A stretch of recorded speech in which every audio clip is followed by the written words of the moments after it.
Montel Construction, your home team. And meteorologist Anna Myers is out on the weather deck. Anna, it really has not been feeling like fall at all. What can you tell us about the next week? Well, these above average temperatures, Nick, are going to continue at least for the next few days before we'll see some more fall-like temperatures in store.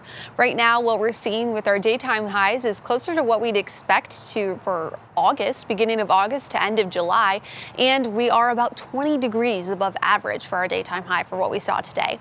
In terms of what it's looking like tomorrow, weather ball is green, temperatures no change foreseen, and this view is sponsored by LaFontaine Lincoln of Grand Rapids. But we had a really gorgeous day today, above average temperatures continuing into tomorrow. Our daytime highs today were close to 90. Some locations reached very close to setting their daytime high record.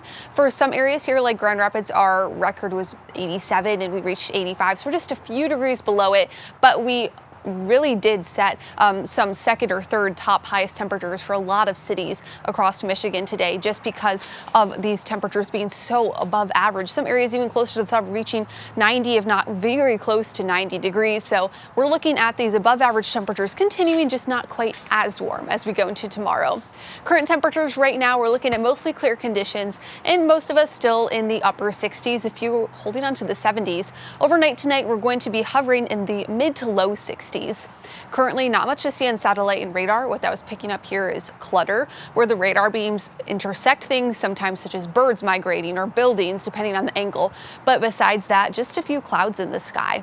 We're not really going to see much happening except a few clouds moving in, mainly some high-level fair weather clouds as we go throughout the day tomorrow. Mostly sunny conditions, though, and we're not going to see the clouds really start to increase until we go closer to Monday, when we're going to see a front move in. This is when we have the chances of seeing some showers and thunderstorms beginning, I'd say starting around 5 to 6 p.m. in time for your evening commute, all the way through the overnight hours and then into early Tuesday. We do have the potential to see some stronger storms, especially with this Monday night round, but at this time we're not expecting it to be severe. Storms will move out as we go into late Tuesday morning to the afternoon hours, and we are going to be seeing overall dry conditions beyond that. Dew points, we are a little bit humid right now. We're in the 60s, whereas the last couple days prior, the last week prior, we had been a little bit lower. We've been in the 50s, some days in the 40s, but we are going to be dropping our humidity as we go into the work week. Right here, where we see this dip, is when our temperatures are really going to drop as well, and it's going to start to really feel more like fall. Now, tomorrow, something to keep in mind, we're going to see some higher wind gusts, especially in the afternoon hours, 20 to 30 mile per hour wind gusts, because low pressure and high pressure systems, we're kind of in the middle of them right now. So we're seeing an increase of winds as the pressure is increasing, the pressure gradient in between those high and low pressures. So keep in mind some gusty winds. So if you are planning for tomorrow, you could have a little bit of movement or tipped over trash can for your wind gusts with some of our gusts in the afternoon, especially 15 to 25, close to 30 at times. Miles per hour.